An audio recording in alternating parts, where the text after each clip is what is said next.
कहानी की शुरुआत में हम दो जोड़ों को समुद्र तट पर सैर करते हुए देखते हैं। तभी एक नाव वाला आदमी उनके पास आता है और उन्हें चेतावनी देता है कि समुद्र में जाना खतरनाक है, लेकिन वे उसकी बात नहीं मानते और उसकी नाव में बैठकर सैर करने लगते हैं। नाव वाला उन्हें बताता है कि बचपन में एक शार्क ने उस पर हमला किया था, जिसके निशान आज भी उसके शरीर पर हैं। वो उन्हें अखबार की एक रिपोर्ट भी दिखाता है जिसमें उस घटना की तस्वीर है। इस घटना के बाद से उसे शार्क से एक अजीब सा डर हो गया था। तब एक लड़की रिया उससे कहती है कि उसकी नौकरी कितनी मुश्किल होगी और वो उसकी पीड़ा को समझ सकती है। रिया कहती है कि वो होती तो डर के मारे कभी ये काम दोबारा नहीं करती, लेकिन नाव वाला रिया से कहता है कि इसमें शार्क की कोई गलती नहीं थी। इसके बाद वो पानी में खून डालता है, जिससे कई खतरनाक शार्क पास आ जाती हैं। रिया और उसके पति अब लोहे के पिंजरे में बंद होकर पानी के अंदर जाने के लिए तैयार थे। नाव वाला उन्हें धीरे धीरे पानी में उतारता है। चारों तरफ शार्क घूम रही थी। डर के मारे रिया अपने पति का हाथ पकड़ लेती है, लेकिन धीरे धीरे वो खुद को संभालती है और मजे लेने लगती है।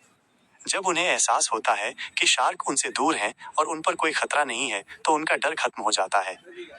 मजे करने के बाद रिया और उसके पति वापस नाव पर आ जाते हैं और उस आदमी का धन्यवाद कर रहे होते हैं। तभी वो आदमी रिया के पति के गले में चाकू मारकर उसे फिर से समुद्र में फेंक देता है।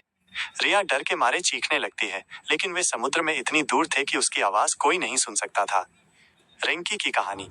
अब हम रिंकी को देखते हैं, जो समुद्र में नहाने के बाद एक दुकान पर जाती है। वहां उसकी मुलाकात एक हैंडसम बिजनेसमैन से होती है, जो अपने लिए कुछ खाने का सामान लेने आया था।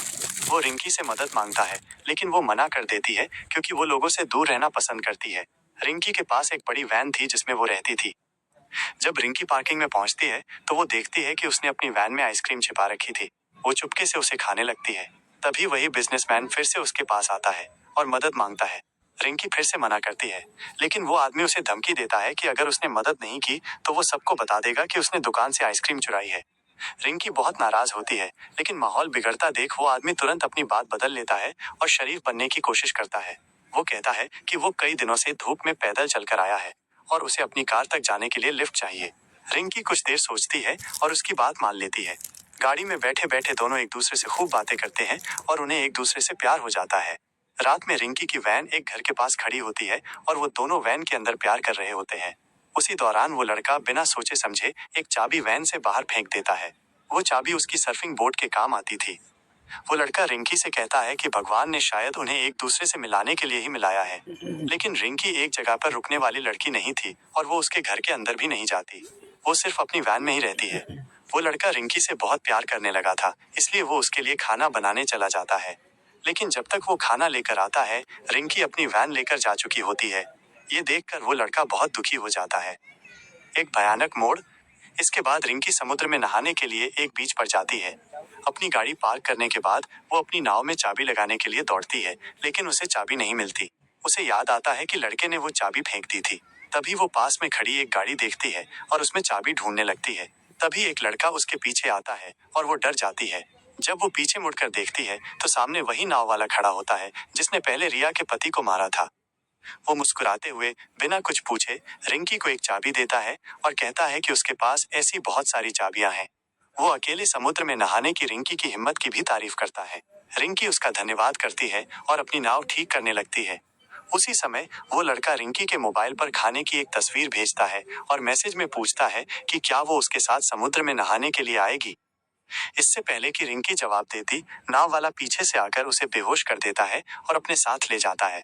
वो उसे बहुत दूर अपनी नाव तक ले जाता है और वैन को वहीं छोड़ देता है ताकि किसी को शक न हो। वो चाहता था कि लोग सोचें कि रिंकी पानी में नहाने गई होगी और उसे शार्क ने खा लिया होगा।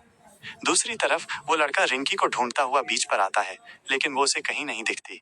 वो रिंकी को फोन लगाता है, लेकिन देखता है कि उसका फोन वैन में ही छूट गया था। वो तुरंत पुलिस स्टेशन जाता है, लेकिन पुलिस उसकी बात को गंभीरता से नहीं लेती। वो पुलिस वाला कहता है कि रिंकी जैसी घूमती फिरती लड़कियां अक्सर ऐसा करती हैं। ये सुनकर वो लड़का खुद रिंकी को ढूंढने का फैसला करता है।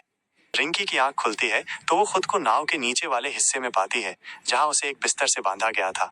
वहां एक और औरत भी थी जिसे पहले ही किडनैप किया गया था, यानी रिया की दोस्त। रिंकी डर के मारे चीखने लगती है, लेकिन उस सुनसान जगह पर कोई उसकी चीख नहीं सुन सकता था। वो औरत रिंकी को समझाती है कि वो भी बहुत समय से यहाँ कैद है और उनकी आवाज सिर्फ नाव तक